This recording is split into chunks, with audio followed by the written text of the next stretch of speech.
Hey everyone, before I begin, tell me, where are you watching from tonight? I love hearing the cities. It always amazes me how this little porch of mine seems to reach folks from all over. And if you haven't yet, make sure you hit that subscribe button and give this video a like.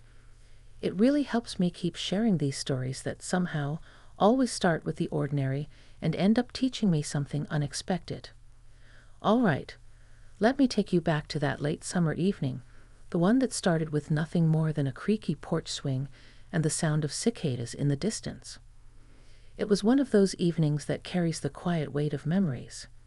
The sun had already tucked itself behind the trees, and the porch lights gave everything that soft amber glow that makes the world feel smaller, safer. I remember I had my glass of sweet tea in hand, condensation dripping onto my fingers, and my old hound asleep at my feet. I wasn't expecting company, certainly not the kind that would stir something deep inside me. My son Daniel had just turned 27 and was off on one of his work trips again. He's always been the kind to take on too much, chasing deadlines and dreams the way his father once did. His friend, Luke, had been helping him with a few house repairs during his time off. I'd known Luke since he was a teenager, all awkward limbs and shy smiles, but he wasn't that boy anymore. I heard the crunch of footsteps on the gravel before I saw him. There was a hesitation in the sound, the kind that said whoever it was didn't want to intrude. I turned, and there he stood, Luke, tall, quiet, holding a small toolbox like a peace offering. "Evening, Mrs. Turner," he said, voice low, almost too polite for someone his age. "Oh, just call me Elaine," I replied, smiling. "You've been around this house long enough to drop the formalities." He smiled back, that kind of smile that starts slow and catches the light. "Daniel said you might still need that screen door fixed. I was in the neighborhood, so I thought I'd stop by." I didn't need the screen door fixed. It was one of those little chores that I'd learned to live with, but something in me didn't want to turn him away. "Well," I said, gesturing toward the porch, "you came at the perfect time. I was just about to enjoy the evening air." He nodded, setting the toolbox down and taking a seat on the edge of the steps. For a while, neither of us spoke. The night had a rhythm of its own, the hum of insects, the distant murmur of a passing car, the gentle sway of my porch swing. Then he said quietly, "I always liked it here. Your porch feels peaceful." I looked at him, surprised by the sincerity in his tone. "It's been my little refuge," I admitted. "When the world gets too noisy, this is where I come to listen to nothing at all." He glanced over, eyes reflecting the porch light, and there was something in his expression, a kind of understanding that felt older than his years. "Daniel used to talk about you a lot," he said, "about how you could make this place feel like home just by being here." The words caught me off guard. I wasn't used to hearing that anymore. When you reach 60, people don't often tell you that your presence still has warmth, or weight, or meaning. I smiled softly, unsure how to respond. We talked a while longer, about the old days, about Daniel's restless energy, about how much the town had changed. The conversation flowed easily, like water finding its way through familiar stones. And as he spoke, I found myself studying the way he carried himself, calm, thoughtful, with that quiet confidence men don't usually find until they've weathered a few storms. At one point, the porch light flickered. He stood, reaching up to tap it, and the moment was small but full, the kind of gesture that makes time slow down. His hand brushed against mine as he steadied the bulb, and even though it was brief, there was something in that touch, a gentle reminder that I was still here, still capable of feeling something stir inside me. He noticed it too. I saw it in his eyes, a fleeting awareness that neither of us expected. But instead of awkwardness, there was understanding, respect, a quiet acknowledgement of the space between us, uncharted but not unwelcome. He sat back down, and we let the silence stretch again. "You ever miss him?" he asked finally, and I knew he meant my husband. Every day, I said, my voice softer now. But grief changes shape after a while. It stops hurting like a wound and starts feeling more like a shadow that follows you quietly. He nodded. My dad passed when I was 16. Guess I know what you mean. There was a pause, then a faint smile. You're a lot like him, you know. Daniel's dad. I can see it in the way you listen. The compliment settled between us, gentle as the night air. I hadn't realized how long it had been since someone had seen me that way, not just as a mother or a widow, but as a woman with a story still unfolding. As the hours slipped by, the stars began to scatter more thickly across the sky. Luke eventually stood to leave, saying he'd come by tomorrow to finish the door, though we both knew it didn't really need finishing. "Good night, Elaine," he said, pausing at the steps. "Good night, Luke," I replied, "and thank you for stopping by." After he left, I stayed on that porch, listening to the night settle. My tea had gone warm, my hound still asleep, and yet something inside me felt awake in a way it hadn't in years. It wasn't about longing, it was about remembering that life still holds quiet moments of connection, even when you think your story has already been told.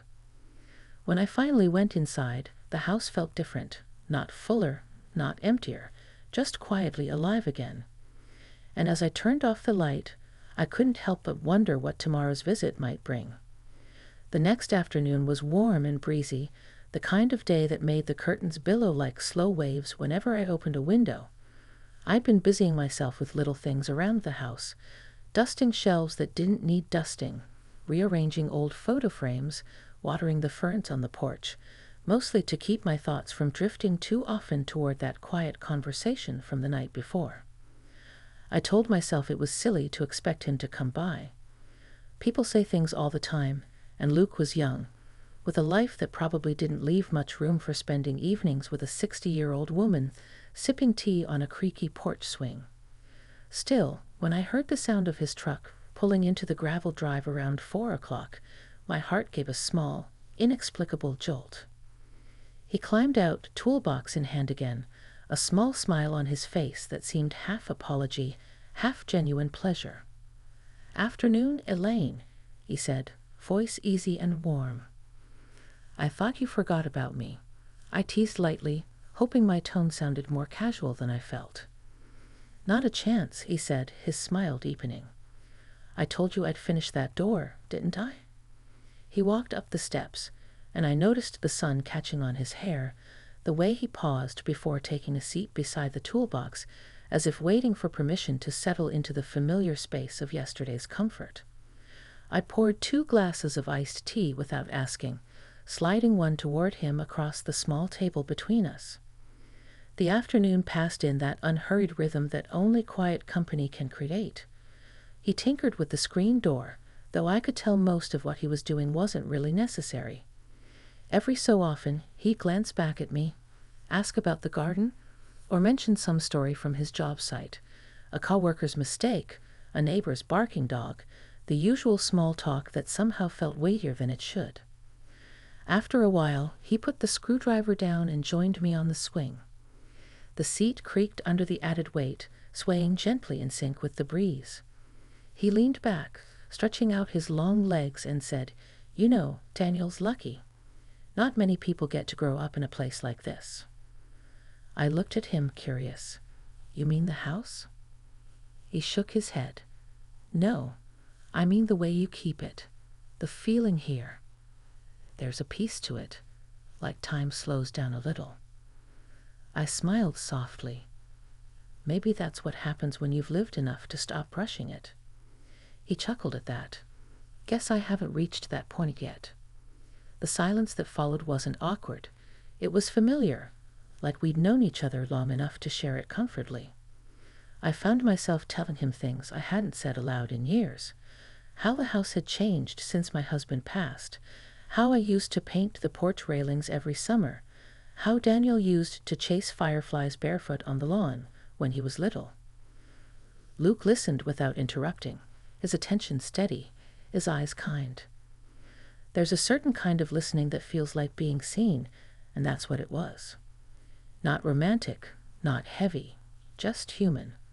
I'd forgotten what that felt like. As the light shifted, the air turned golden, and I could smell the faint sweetness of honeysuckle drifting in from the side yard. Luke turned slightly toward me, elbows resting on his knees. "I've been meaning to ask," he said quietly. "How do you do it? Stay so steady after everything?" It was an honest question, the kind that makes you pause before answering. I thought for a moment. I guess. I stopped trying to hold everything together the way I used to. You spend years doing that, holding, fixing, planning, and then one day you realize that letting things be is its own kind of strength. He nodded slowly. That's hard to learn. I think I'm still in the holding phase. Most people are, I said, until life teaches them otherwise. The swing creaked again as we rocked gently, the rhythm soothing. There was something almost tender in the simplicity of it.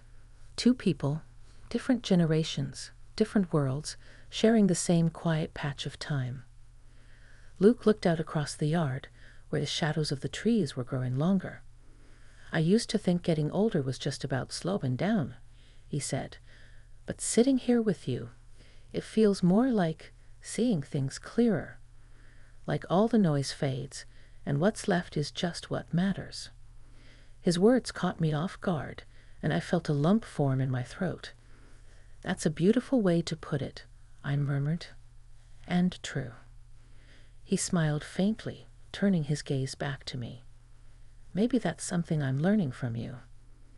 The moment hung between us, not heavy, but filled with something quiet and true. I didn't know what to say, so I let the wind answer for me, the soft sigh of the evening breeze through the porch railings. When it grew darker, I'd offered him dinner, but he declined with a polite shake of the head. "I should get going," he said, standing up. "But maybe I could stop by again sometime. Just to check on the porch." I couldn't help but smile. "You're always welcome, Luke. The porch doesn't mind the company." He hesitated for just a moment before stepping down, then turned back, his expression thoughtful. "You make it easy to talk, Elaine. I don't say that to many people." "Maybe you should," I replied softly. "People need to hear what's on your heart. Otherwise, it stays too quiet in there." He nodded, a glimmer of something unspoken in his eyes, then made his way down the path toward his truck.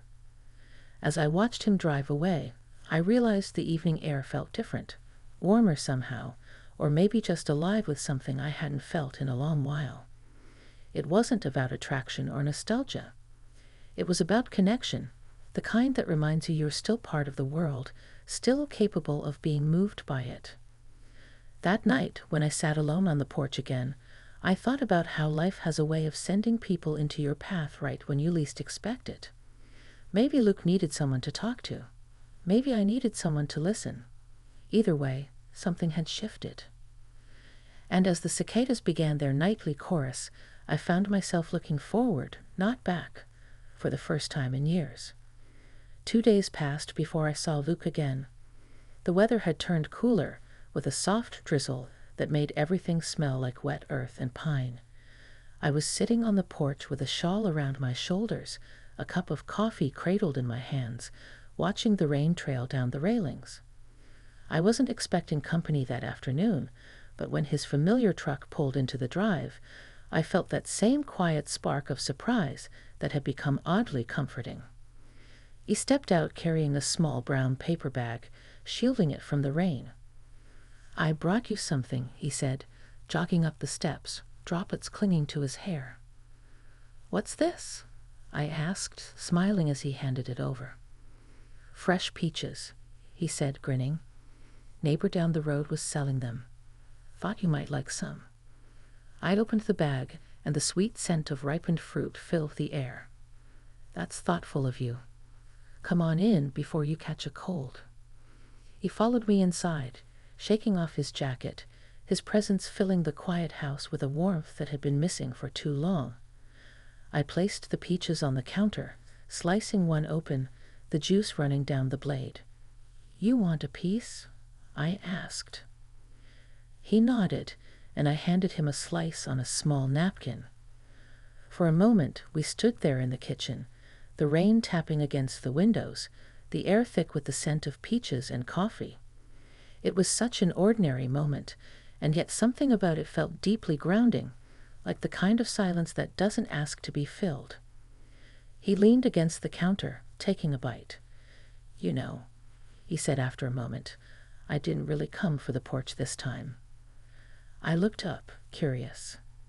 "No." He shook his head. "No, I don't know. I guess I wanted to be around someone who makes things feel steady." I didn't answer right away. I could feel the weight of his words, the honesty in them. "Steady doesn't mean I've got everything figured out," I said softly. "It just means I've learned not to panic when I don't." He smiled, that familiar, gentle smile. That's exactly what I meant. We ended up sitting on the porch anyway, wrapped in the faint scent of rain and earth. The air was cooler now, and Luke had grabbed an old flannel blanket from the arm of the chair. He offered part of it to me, draping it lightly over my shoulders, and I was surprised by how natural the gesture felt. There was no awkwardness, no pretense, just quiet understanding. "You ever think about starting over?" he asked after a long pause. The question caught me off guard. At 60? I chuckled softly. "Most of my starting overs are behind me, I think." He looked at me seriously. "I don't believe that. You can start over any time. My mom used to say you only stop growing when you stop paying attention." I smiled faintly. "Your mom sounds like she was a wise woman." "She was," he said, glancing out toward the rain. "But I didn't listen much back then." "That's how it goes," I said. "We only understand our parents after we've lived enough to see through their eyes." He nodded, then turned to me. "Do you miss it? The noise? The busy house?" I followed his gaze to the empty yard. Some days, the silence can be heavy. Other days, it's peaceful. I suppose it depends on what kind of day I'm having. The conversation faded into a comfortable quiet. I found myself studying his profile, the way his eyes followed the rain, the thoughtful set of his mouth. He wasn't a boy anymore, and yet there was still a gentleness in him that felt rare. He turned suddenly, catching me watching him, and smiled. "You think too much, Elaine." "Maybe," I said, smiling back. "But thinking's what keeps me company these days." "Well," he said softly, "I don't mind sharing that company." Something about the way he said it lingered. It wasn't flirtatious. It was sincere. And it stirred something inside me that was less about attraction and more about recognition. Like two people, both a little lonely in their own ways, had found a rhythm in the other's presence. The rain eased into a mist, and I stood, stretching my legs. "You hungry? I've got soup on the stove." He nodded, almost shyly. "I'd love that." Dinner was simple. Vegetable soup, bread, and more quiet conversation. We talked about little things, his work, the house repairs, a funny story about Daniel from years ago. It was easy, effortless. Afterward, he helped me wash the dishes. I noticed the way he was careful not to splash water on the counter, how he handed each plate gently as though it were something fragile. When we finished, he leaned against the sink, hands still damp, looking at me with that same thoughtful expression. "You ever feel like time slows down here?" he asked. I tilted my head. "Sometimes." "Why?" "Because every time I leave, it feels like I've been gone longer than I actually have." He paused, then added, "I don't know if that makes sense." "It does," I said quietly. "Sometimes the right kind of peace can stretch time in strange ways." We stepped back onto the porch before he left, and the air was fresh, washed clean by the rain. The sky was a soft gray fading into blue, and the smell of damp grass filled the space around us. "I should get going," he said, though his voice sounded reluctant. "Thank you for the peaches," I replied, smiling. "They brightened up a gloomy day." He hesitated, then said, "So did you." The words hung in the air for a moment, simple but sincere, and I felt something settle quietly in my chest.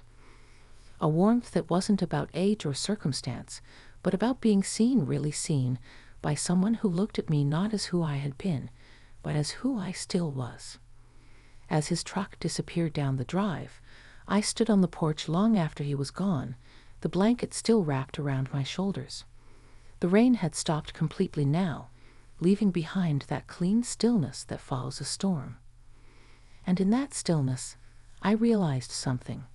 It wasn't just the porch that had been waking up again. It was me. It was a week before I saw Luke again. The days in between carried that quiet ache of waiting that I hadn't felt in years. I told myself it wasn't waiting exactly, just the soft curiosity of wondering if he'd stop by again.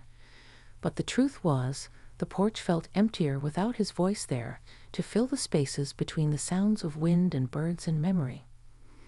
Then one evening, just as the sun was sinking low, and the light was that golden color that makes everything look like it belongs to another time, I heard the crunch of tires on the gravel. My heart gave a small, traitorous flutter before my mind could talk it down.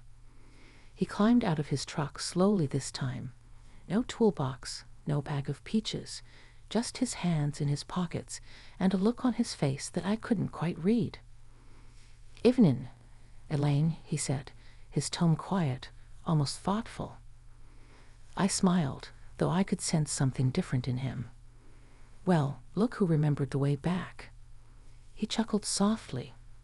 "Wasn't hard to find. This porch kind of stays with you." He joined me on the swing without waiting for an invitation, and for a while we just sat there, the familiar creak of the chains marking time. The air smelled faintly of cut grass and lilacs from the bush near the steps. "You've been quiet this week," I said finally, watching him from the corner of my eye. "Yeah," he murmured, "had a lot on my mind." He paused, glancing out toward the trees. "I got a job offer out of state. Tennessee. It's a good one. More pay, steady hours." I felt something tighten in my chest, though I kept my voice steady. "That sounds like a wonderful opportunity, Luke. You should take it." He nodded slowly, as if he'd expected me to say that but was hoping I wouldn't. "I think I will. But I wanted to see you before I go." The swing slowed to a stop, and I set my tea down, folding my hands in my lap. The moment felt fragile, like one wrong word could make it crumble. "I'm glad you did," I said softly. "You've been good company." He smiled faintly. "You have too, more than you know." There was something in the way he said it, a quiet honesty that made my eyes sting. We sat like that for a long time, neither of us speaking. The sky turned a deep orange, and the air grew cooler as the first stars began to appear. Finally, he said, "You ever think about how people come into your life at just the right time?" "All the time," I replied. "I think that's how life reminds us we're not done learning yet." He turned to look at me, and for a moment, the age difference, the years, all of it seemed to fall away. What was left was two people who had shared a season of stillness together, brief but meaningful. "Meeting you, it made me slow down," he said quietly. "Made me realize I don't have to run so hard to prove myself." "And you," I said, smiling gently, "reminded me that I still have more to feel, more to give. That peace doesn't mean being alone." He looked away, exhaling softly. "You've got a way of saying things that stick." "Well," I said, my voice trembling just slightly, "some words are meant to stay." We fell into silence again, but it wasn't empty. It was the kind of silence that feels like gratitude. The wind stirred the leaves, and somewhere down the road, a dog barked in the distance. He stood after a while, running a hand through his hair. "I'll be leaving at the end of the week," he said. "But I'll call, if that's all right." "I'd like that," I said. He took a step toward the porch steps, then stopped. "Thank you, Elaine. For the tea, the stories, for listening. Thank you for reminding me how to." He gave one last small smile, the kind that says everything words can't, and then he was gone, his truck disappearing down the gravel path one last time. I sat there long after the sound of the engine faded, the night closing gently around me. The porch felt both full and empty at once. I could almost hear echoes of our conversations in the quiet, the laughter, the pauses, the unspoken things. When I finally went inside, I paused by the window and looked back at the swing. It moved slightly in the wind, as if it too remembered. That night, I didn't feel lonely, just grateful. Grateful that even at 60, life could still surprise me. That connection didn't always have to lead to something lasting. It could simply be something beautiful that arrives, changes you, and then moves on. The next morning, I poured my coffee and stepped out onto the porch.